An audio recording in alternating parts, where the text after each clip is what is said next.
अस्सलाम वालेकुम रहमतुल्लाहि व बरकातुहू।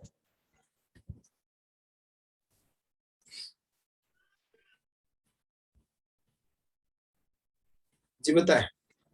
अल्हम्दुलिल्लाह। आप लोग कैसी प्रैक्टिस चल रही है, क्या कर रहे हैं, क्या परेशानियां जा रही है, कुछ ट्रेड ले रहे हैं नहीं ले रहे हैं, क्या काम कर रहे हैं, कैसी प्रैक्टिस जा रहे हैं, क्या हालचाल है?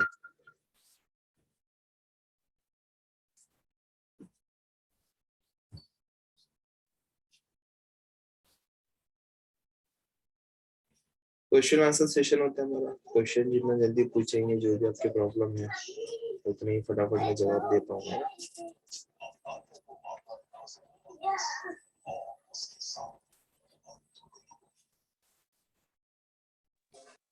अस्सलाम वालेकुम सर।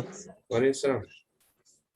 सर जैसे कि आपने अभी आपने ये भेजा था, मतलब 2 शेयर्स भेजे थे जोमेटो क्राइसिल का, तो उसके बारे में मुझे ये पूछना था। अभी जैसे कि आपने को पता चला कि भाई अपने को ये ब्रेकआउट तो मिल चुका है, तो अभी हमारी मंडे की दिन स्ट्रैटेजी क्या रहेंगी? मतलब मॉर्निंग में बाय करेंगे या देखेंगे पहले कि भाई वो मतलब इसमें ग्रीन में ही ओपन हो रहा है, मतलब कैंडल उसके ऊपर जा रही है।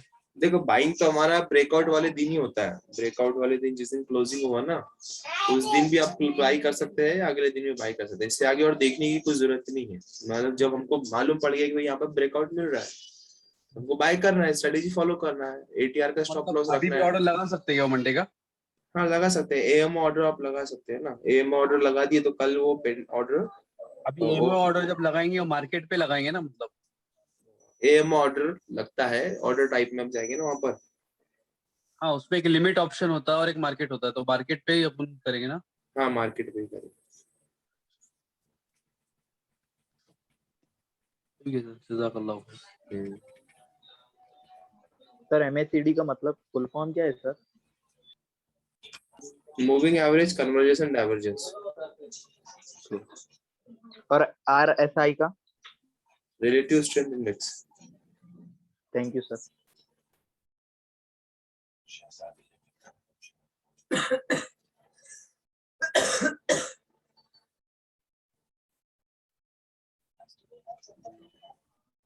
अस्सलाम वालेकुम। वालेकुम हेलो जी। सर, वो मंडे का अभी ऑर्डर डालना दिया तो कैसा डालना बोले? एम ऑर्डर, एक आप करना ऑर्डर है। लगाओगे ना तो उसमें सिंपल ऑर्डर का कॉम्प्लेक्सिटी में एक सिंपल ऑर्डर आता है, एक एम ऑर्डर आता है, एम ऑर्डर लगाना नॉर्मल ऑर्डर बता रहा, स्टॉप लॉस और रोबो ऑर्डर। है। दूसरा ऑप्शन से कॉम्प्लेक्सिटी करके आता है। एम ऑर्डर सिंपल और एम ऑर्डर आता है, दो टाइप आते हैं।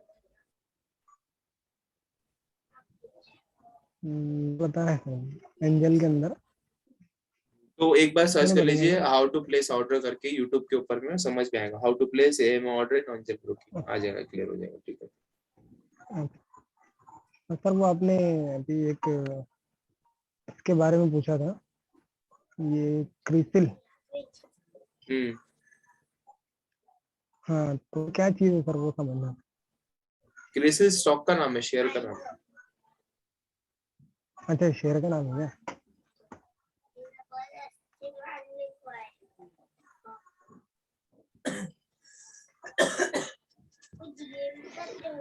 हाँ, तो अच्छा इसमें सर, बाय अभी करते टाइम अपने को ब्रेकआउट मिल रहा है।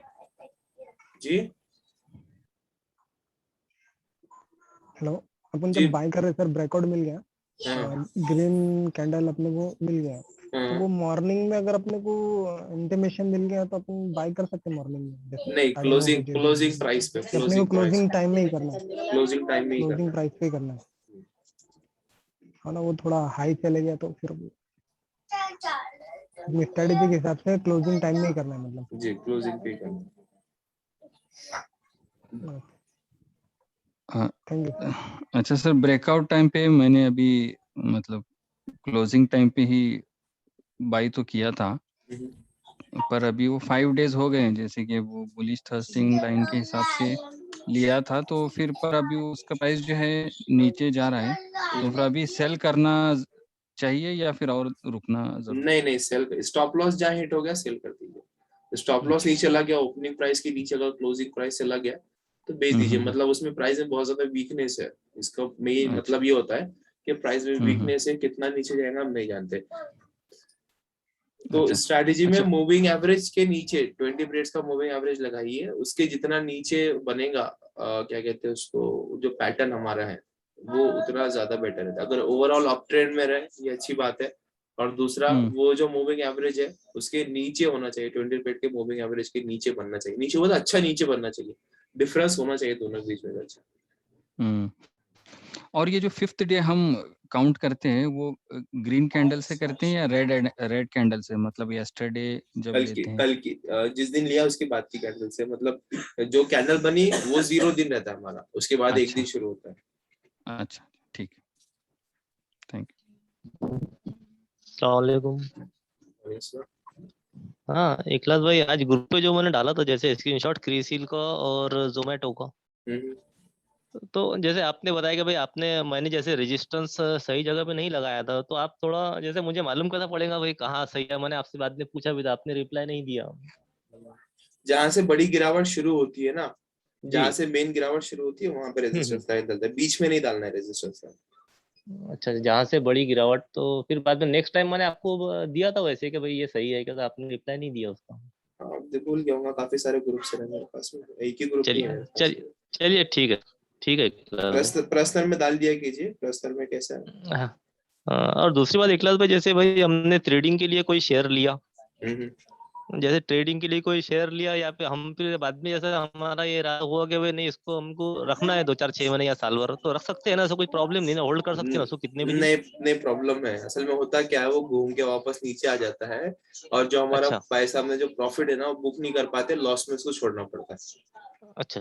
तो पहले आप डिसाइड कर लीजिए आपको कब तक के लिए रखना है, वो हिसाब से रखिए। जी, मतलब भागता हुआ दिख रहा है इसलिए मतलब लंबे समय के लिए मुझको होल्ड कर लूं, ऐसी चीज नहीं होती है। अच्छा जी, ठीक।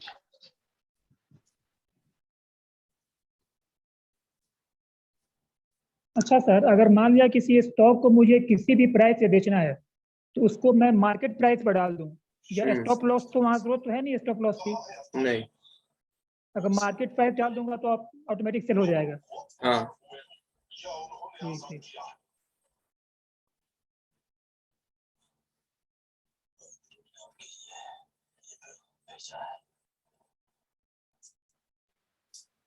इखलास भाई जी, जैसे भाई इन्वेस्टमेंट के लिए हम लंबे समय के लिए कुछ शेयर्स खरीदना चाहते हैं, तो हमको क्या देखना चाहिए, कुछ खास पॉइंट उसमें क्या देखना चाहिए हमको शेयर उसको लेना है मतलब इन्वेस्टमेंट के लिए? पहले सबसे पहले मंथली चार्ट देखना है, उसके बाद मंथली चार्ट के ऊपर में कोई ब्रेकआउट ढूंढना है, जो ब्रेकआउट आपको मिले, हाँ ब्रेकआउट देखना है। जी, मंथली चार्ट के ब्रेकआउट पे वही स्ट्रेटजी फॉलो कर रहा है मतलब? जी सेम स्ट्रेटजी। ठीक। अच्छा, और कुछ देखना नहीं मतलब खास ये देखना अपने को? और अप ट्रेंड में होना चाहिए स्टॉक में, मंथली चार्ट में डाउन ट्रेंड में नहीं होना चाहिए। अप ट्रेंड होना चाहिए। जी अप ट्रेंड। अच्छा, अप ट्रेंड देखना है और ब्रेकआउट देखना है रेजिस्टेंस लाइन को। जी। और ये तो मंथली चार्ट देखेंगे आप तो 1 साल से पहले कुछ एक्सपेक्ट नहीं करना चाहिए उससे, 1 साल के बाद में कुछ आपको रिटर्न्स के तरह मिलेगा जी। और वो चार्ट जो आप मंथली इन्वेस्टमेंट के लिए रखेंगे मंथली चार्ट के ऊपर, उसको सिर्फ महीने में एक बार खोल के देखना है। अच्छा ठीक है सर।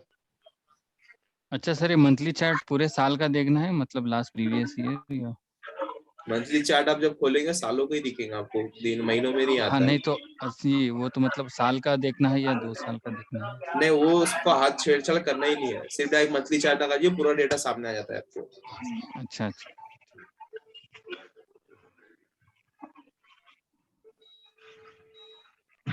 अच्छा, मान लिया लॉन्ग टर्म के लिए मैं खरीद रहा हूँ, तो स्टॉक को एक्यूमुलेट करूंगा तो उसको तो हमेशा देखना पड़ेगा ना कि कभी डिप होता है तो वहाँ और मैं उसको ले लूँ? नहीं, मंथली चार्ट को महीने में एक बार देखना होता है बस। अगर आप बार बार देखेंगे तो आपको उसको आपको सब मतलब कंफ्यूजन ज्यादा होंगे उसके अंदर में, भागने की क्रेविंग ज्यादा होंगी।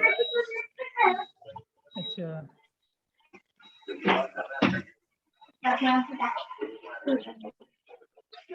ये वाला देना, ये कारी देना, नहीं दिखाई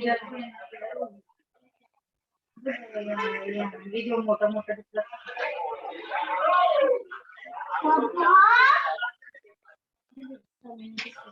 अच्छा सर, मैंने टाटा मोटर्स और टाटा पावर्स का शेयर लिया है और मैं चाहता हूँ कि उसको खरीदूं और बढ़ाऊं, तो मुझे कब फिर देखना पड़ेगा मार्केट, ताकि डिप में खरीद सकूं उसको? हर नए ब्रेकआउट पे बाय करना है, चढ़ते हुए बाय नहीं करना है, हर नए ब्रेकआउट पे बाय करना भाई है। आपका माइक अच्छा, बंद कर दो ना, बहुत आवाज आ रहा है।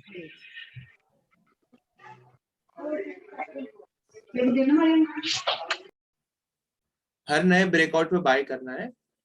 जब आप हर नए ब्रेकआउट के ऊपर में बाय करेंगे तो ही आपको बाय करना, मतलब आप चलते स्टॉक में जब बाय करेंगे ना, तो होता क्या है, ऊपर की पोजीशन पे बाय कर लेते हैं, फिर नीचे आता है तो जो अपने प्रॉफिट कमाया है ना वो लॉस में चला जाता है। तो इसलिए क्या करना है, जब भी नया ब्रेकआउट आएगा तब आपको बाय करना है मंथली चार्ट के ऊपर। ठीक। अगर 6 महीने से 1 साल के लिए करना है तो आप वीकली चार्ट का ब्रेकआउट भी देख सकते हैं। नहीं, मुझे 10 साल 12 साल तक। हाँ, मंथली चार्ट के हिसाब से कीजिए। ओके।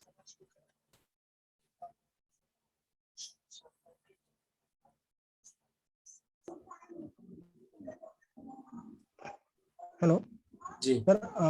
Hello sir. IRCTC के शेयर के बारे में कुछ कह सकते हैं? अभी तो पॉजिटिव दिख रहा है। बात पॉजिटिव निगेटिव की नहीं होती है, बात स्ट्रैटेजी की होती है ना। एंट्री एग्जिट सही जगह होना चाहिए, वो पॉजिटिव निगेटिव की बात नहीं होती है।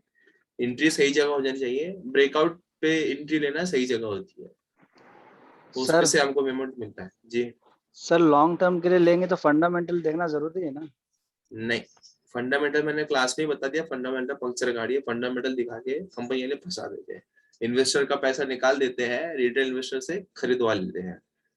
तो वो पंक्चर गाड़ी है, टेक्निकल के हिसाब से ही करना है उसको, मंथली चार्ट देख के। लेकिन कुछ कंपनी अच्छी है या नहीं वो कैसे पता चलेगा? वो चार्ट बताएगा ना, अगर चार्ट अच्छा दिख रहा है मतलब लोग खरीद रहे हैं, लोग बेवकूफ तो है नहीं खरीद रहे तो, लोग बेवकूफ तो है नहीं खरीद रहे तो। अगर चार्ट ऊपर जा रहा है मतलब लोग खरीद रहे हैं, बड़ी बड़ी कंपनीज खरीद रहे हैं, तो बेवकूफ तो नहीं होंगे खरीद रहे हैं तो। अगर चार्ट गिर रहा है मतलब लोग बेच रहे हैं, और फंडामेंटल कितना भी अच्छा है उसका और चार्ट गिर रहा है तो मतलब लोग पागल तो नहीं है जो बेच रहे हैं इतनी अच्छी कंपनी को, कुछ ना कुछ तो अंदर की बात होगी, लोग बेच रहे हैं तो इसलिए चार्ट गिर रहा है। तो हमको अंदर की न्यूज नहीं भी मालूम हो तो चार्ट हमको बता देता है कि भैया अच्छी कंपनी आप खरीदो, आपको बाद में मालूम पड़ेगा क्यों अच्छी कंपनी, नहीं अभी तुम खरीद लो। अगर गिर रहा है तो तुम अब इसको बेच दो, बाद में तुमको मालूम पड़ेगा लोग क्यों बेच रहे हैं। तो इसलिए चार्ट हमको पहले खबर दे देता है, न्यूज हमको बाद में खबर देती है, रिपोर्ट्स जो आती है फंडामेंटल रिपोर्ट्स वो बाद में खबर देती है। तो इसलिए चार्ट पे ज्यादा रिलायबल होता है मुकाबले फंडामेंटल्स के।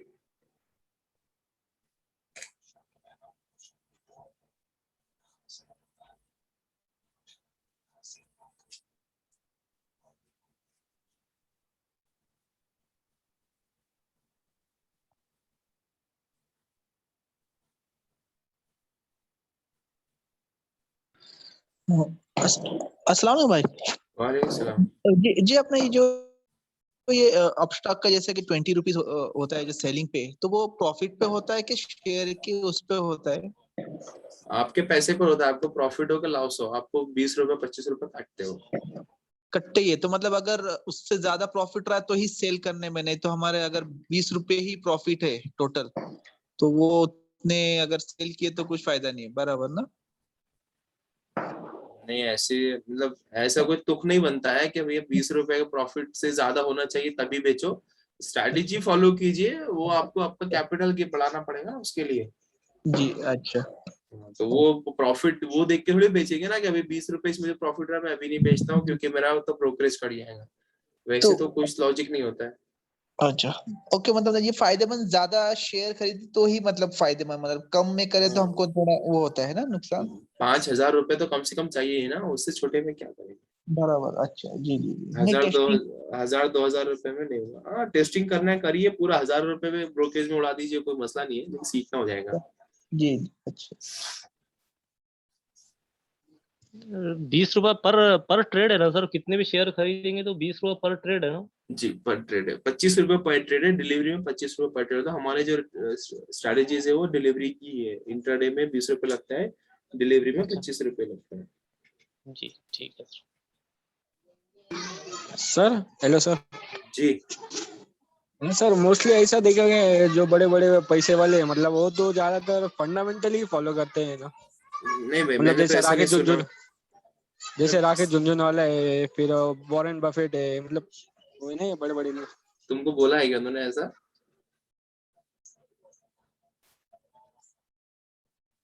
मेरे को तो ऐसा नहीं बोला सर, लेकिन ऐसा वो बताते हैं ना फंडामेंटल कंपनी के, वो देखो ये कौन देखो। बताता है? आज समझो कंपनी कितने करोड़ की है, फिर उनका कर्ज वो बताओ नहीं, मतलब फंडामेंटली सब। तुमको किसने बताया कि जुन वाला और वो वॉरेन बफेट है फंडामेंटल इस्तेमाल करते हैं?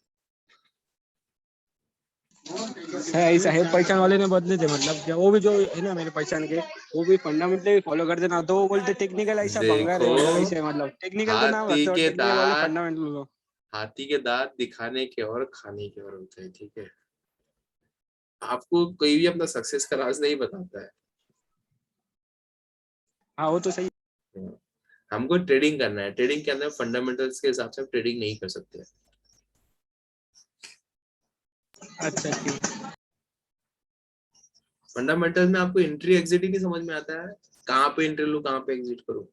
तो बता दे मुझे कोई कि फंडामेंटल के हिसाब से यहाँ पर आप एंट्री लो यहाँ पर आप एग्जिट लो, बता दे मुझे कोई ट्रेडिंग का तरीका, फंडामेंटल स्ट्रेटेजी कोई यहाँ पर एंट्री एग्जिट समझ में आए फंडामेंटल के हिसाब से। तो उन जिनके जो आपके पहचान वाले हैं उनसे पूछ लेना, भाई कोई स्ट्रेटेजी बता दो एंट्री एग्जिट की फंडामेंटल के हिसाब से, वैसे ही कर लिया करेंगे हम भी। सर जैसा हम टेक्निकल में देखिए जरा चार्ट भी स्ट्रांग है, लेकिन न्यूज सही खराब हो गई तो फिर वो टेक्निकल भी फ्लॉप हो जाता है ना वहाँ पर। वैसा नहीं होता ना, तो फ्लॉप होता है बस स्टॉप लॉस है ना, पैसा बचाने के लिए उनके पास स्टॉप लॉस थोड़ी होता है फंडामेंटल के हिसाब से। हमारे पास में स्टॉप लॉस होता है फंडामेंटल्स के हिसाब से, बस उनके पास स्टॉप लॉस नहीं होता, उनके पास सिर्फ फंडामेंटल्स ही होते हैं। कंपनी स्ट्रॉन्ग है होल्ड करके रखो, वो आधी भी गिर गई 50% भी उसका वैल्यू कम हुआ तो होल्ड करके रखो, कंपनी अच्छी है कल ना कल बढ़ जाएगी। ये उनकी स्ट्रेटेजी होती है, जो कि गलत है। पैसा बचाना सबसे ज्यादा जरूरी होता है, पैसा तो कमा तो कहीं और भी लेंगे, नुकसान कम से कम होना चाहिए, ये इंपॉर्टेंट होता है। स्ट्रेटेजी बोलती है उसको कि जब नुकसान हो तो छोटा हो, फायदा हो तो ज्यादा हो।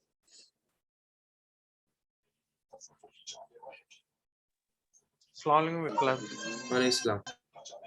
ये नॉमिनी अगर नहीं रखे अपन और इन्वेस्ट करे हुए पैसा और खुदा न करे कुछ अपने को हो गया तो उसके बाद कोई रिट्राइव कर सकता अपना?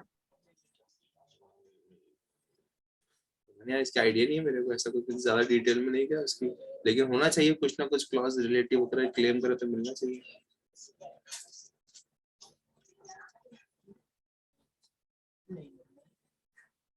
तो नॉमिनी रखना बेहतर है मतलब? रख लीजिए, कोई मुश्किल नहीं। नॉमिनी रखिए, नॉमिनी शेयर के मामले में डायरेक्ट नॉमिनी को जाता है।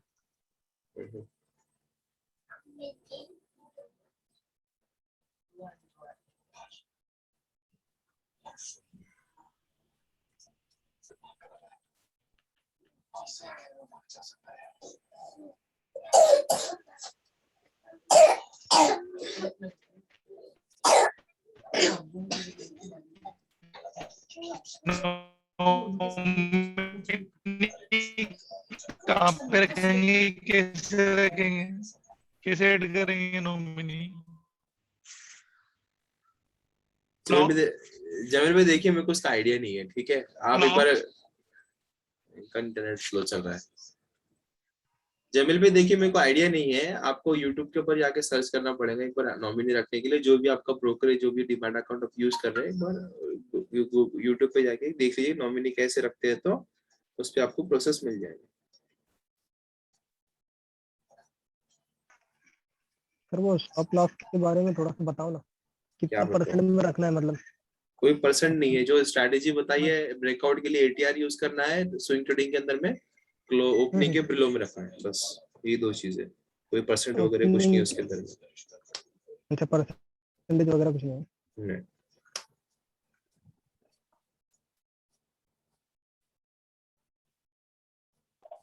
वालेकुम। नहीं, जैसे हम बाय करते हैं और सेल करते हैं उनका कुछ चार्ज भी लगता है?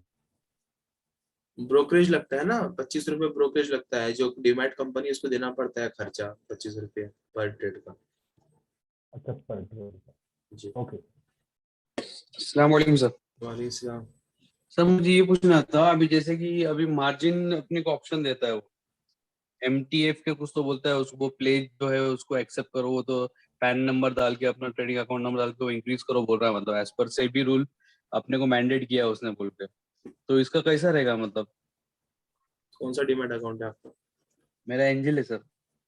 नहीं, मुझे तो ऐसा कुछ खबर नहीं है। मैं भी डीमैट अकाउंट यूज करता हूँ। ऐसा कोई कंपलसरी का मेरे पास क्लॉज नहीं है। मार्जिन कभी यूज नहीं करना है, उसमें बहुत ज्यादा नुकसान होते हैं। तो उसमें अपने को पता कैसे चलता है कि भाई मार्जिन इसमें यूज हो रहा है या नहीं हो रहा है? मतलब क्योंकि मैंने अभी देखा कि मुझे ऑप्शन दे दिया उसने उस वक्त बाई करते वक्त एक्स्ट्रा के लिए, मतलब कुछ तो मतलब 4-5 हजार रुपए का कुछ तो उसमें ऐसा हुआ। फिर मुझे बाद में मैसेज आया कि भाई आपका लेजर बैलेंस जो है -5000 है, तो आप मार्जिन के लिए आप जो है अप्रूव के लिए आपको रिक्वेस्ट भेजा है, आप उसको एक्सेप्ट करो आप बोल के। आपका जितना अमाउंट है उसी के अंदर में इंट्राडे में अगर आप खरीदोगे तभी मार्जिन का ऑप्शन आता है, ठीक है। इंट्राडे में आप खरीदोगे तभी आप मार्जिन का ऑप्शन आता है। डिलीवरी में खरीदोगे तो कोई मार्जिन वगैरह नहीं मिलता है, क्योंकि जो भी मैंने लिया है वो डिलीवरी में लिया हूँ, मतलब नहीं डिलीवरी मार्जिन नहीं मिलता है फ्यूचर्स में ना। जितना पैसा उतने के स्टॉक मिलेंगे आपको। अगर आप फ्यूचर्स के खरीदोगे और फ्यूचर्स के लिए फिर आपको बैंक स्टेटमेंट ये सारी चीजें डालना पड़ती है, तभी आपका फ्यूचर्स एक्टिवेट होता है। तो डिलीवरी में कोई मार्जिन नहीं मिलता है। नहीं सर, वो एंजल वाला देता है। डिलीवरी में अपन ने लिया है शेयर और अपना एक दिन गुजर गया उसके ऊपर, तो दूसरी मार्जिन देता है, उसको यूज कर सकते हैं। वो भी थर्सडे को अपन रिटर्न करना पड़ता है। अच्छा, ऐसा कुछ होगा फिर? नहीं, मुझे नहीं पता। वैसे डिलीवरी में नहीं मिलता। एंजल वाला देता है। एंजल वाला देता है। तो T+2 पे है कुछ तो, मतलब अगर आपने लिया भी मार्जिन यूज भी किया तो T+2 के अंदर आपको रिटर्न करना है, उतना पैसा होना चाहिए, नहीं तो फिर वो इंटरेस्ट चार्ज करता है। तो वो तो मैंने भी सुना, तो मैं बोला आपसे कंफर्म बोल रही हूँ। नहीं, मुझे नहीं मालूम इस बारे में। अभी यूट्यूब पे एक बार सर्च कर लीजिए। ठीक है, जज़ाकल्लाह। भाई इस सेल करते वक्त 2 ऑप्शन पूछता है, जैसे कि सेल ऑन NSE या BSE, तो उसमें क्या फर्क पड़ता है? 2 अलग अलग स्टॉक एक्सचेंज है ना। कुछ लोग क्या करते हैं, NSE में खरीदते हैं, कुछ पॉइंट करने में डिफरेंस है, 10-20 पैसे का डिफरेंस होता है, तो वो क्या करते हैं NSE से निकाल के BSE में भेज देते हैं। 10-20 पैसे का फायदा होता है, डिफरेंस कुछ नहीं होता है। हम NSE में इसलिए करते हैं कि उसमें प्रोटेक्शन ज्यादा है, इस वजह से हम NSE में ट्रेड करते हैं। जी भाई, ओके, शुक्रिया। वालेकुम। ये भाई ने अभी बोले T+2 क्या रहता सर? T+2 मतलब ट्रेडिंग करने के बाद 2 दिन के बाद आपके अकाउंट में आता है, उसको T+2 बोलते हैं।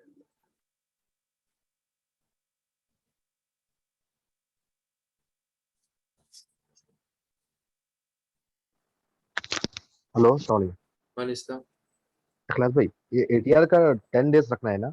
हाँ, 10 डेज सर्किट। ठीक है। और दूसरा ये पूछना था कि ये स्प्लिट क्या रहता है? जो भी IRCTC का स्प्लिट कुछ नहीं होता है। मतलब क्या करते हैं वो लोग, स्टॉक को बांट देते हैं। मतलब जैसे आपके पास 10 स्टॉक है, उन्होंने 10 से स्प्लिट किया है, तो आपके अकाउंट में 100 स्टॉक हो जाते हैं और 10 से मल्टीप्लाई कर देते हैं वो लोग उसको। तो वैसे स्प्लिट होता है। सब बोनस भी होता है, 1:1 का बोनस होता है। मतलब आपके अकाउंट में 10 है तो 10 और 1:1 में 10 और आपको मिलेंगे, 1:2 में 20 और आपको मिलेंगे, ऐसा होता है। वो उसका उससे प्राइस एडजस्टमेंट होता है और कुछ भी नहीं, कुछ फायदा नहीं होता है उससे, प्राइस एडजस्ट हो जाता है बस वो।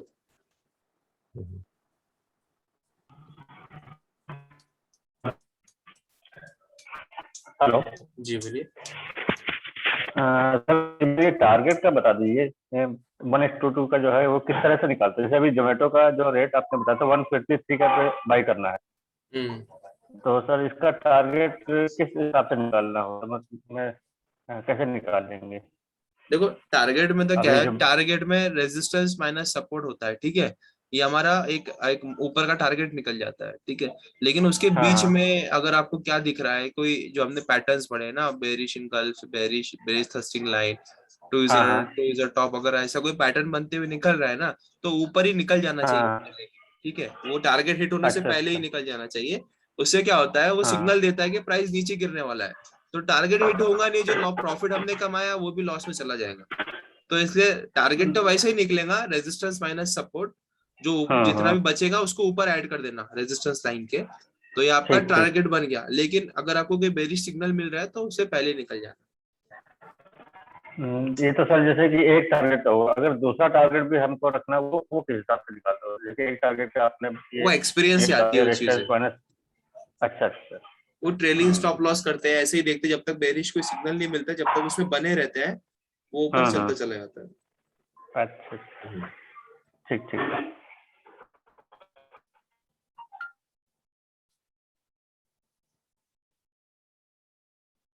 और एक पूछना था जी। अभी जैसे कि निफ्टी 50 में अपने जो 50 कंपनीज है तो इनका जो परफॉर्मेंस है उसके ऊपर से निफ्टी का मतलब आउटपुट निकलता है। तो अभी जैसे कि निफ्टी अभी तो फिलहाल पिछले 3 दिनों में मतलब बेरिश ही था और सिर्फ फ्राइडे को वो बुलिश में आया थोड़ा। मतलब नहीं कैंडल पे नहीं गिनते ना, कैंडल तो रेड बनेगी, रेड बनने से बेरिश थोड़ी हो जाएगा ना, उसका ओवरऑल मूवमेंट चेक करा जाता है कि वो ऊपर बढ़ रहा है या नीचे बढ़ रहा है। तो सिर्फ मैं क्या ये पूछ रहा था कि जैसे कि जब निफ्टी बेरिश में है मतलब वो जो उसका सपोर्ट है उसका उसके नीचे है मतलब, तो अच्छे स्टॉक भी आप लेते हो तो उसमें मतलब ऐसा फील आता है कि वो भी माइनस में जाता है मतलब पूरे स्टॉक के नीचे गिर रहे होते हैं ना, क्योंकि वो ओवरऑल मार्केट का मूड होता है, सब लोग उसी को देख के काम करते हैं मार्केट में। तो मतलब वो अगर है तो उसमें अगर हम इन्वेस्टमेंट ना करें तो ही बेहतर रहेगा मतलब। हाँ, जब वो कर रहा है, जो अभी स्टॉक गिर गया, आपको समझ गया कि भाई नीचे गिर रहा है, तो आपने क्या करना है, जितना भी बस स्टॉक बाय करके रखे उसको सबको बेच के साइड में खड़े होकर तमाशा देखना है। ठीक है, 1 मिनट रुकिए, कुछ कॉल आ रहा है। हेलो,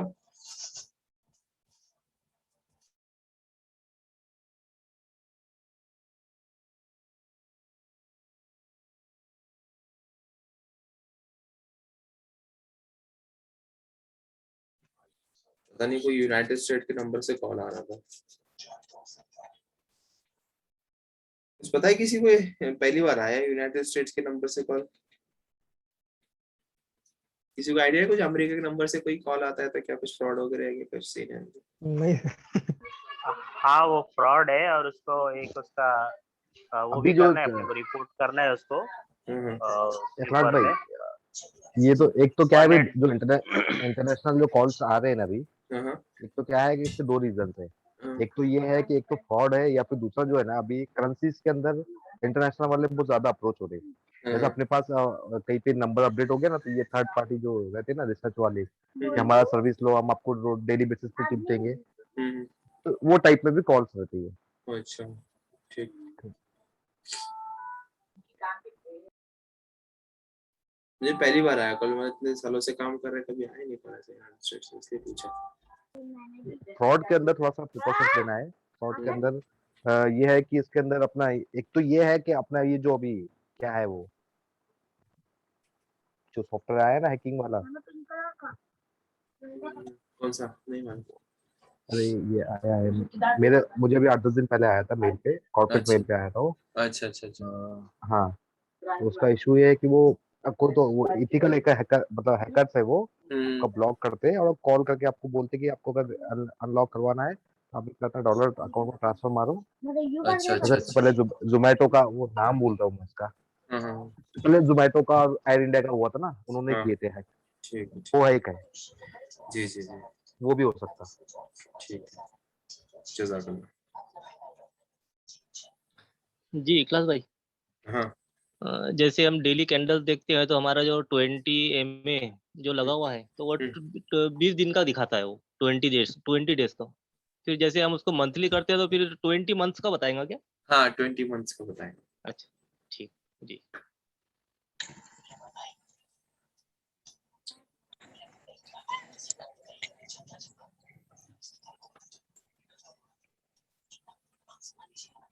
सर और एक पूछना था अभी आपको जी। अभी ये मार्केट डेप्थ जो होता है, अभी हम कोई शेयर देख रहे हैं, वॉच कर रहे हैं, मतलब कि मार्केट डेप्थ मतलब टोटल बाइंग सेलिंग वो क्वांटिटी देखना है कि जो क्वांटिटी में ऑर्डर लग रहा है वो देखना है, मतलब जरूरत नहीं, मैनिपुलेटेड रहता है, उसको देखने की जरूरत नहीं। वो सब मैनिपुलेटेड रहता है मतलब? जी। ग्रुप आया था मीटिंग में जाओ।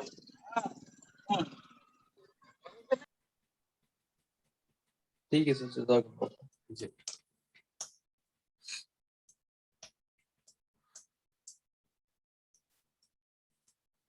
ठीक है, चलिए हम सेशन एंड करेंगे। आप लोग जरा अमरावती के लिए और अपने मालेगांव के लिए दुआ भी करिए, वहाँ पे फसाद भी हुआ है, अल्लाह ताला वहाँ पे इज्जतों को, दुकानें वगैरह को जरा अल्लाह मान में रखे, हिफाजत करे मुसलमानों के।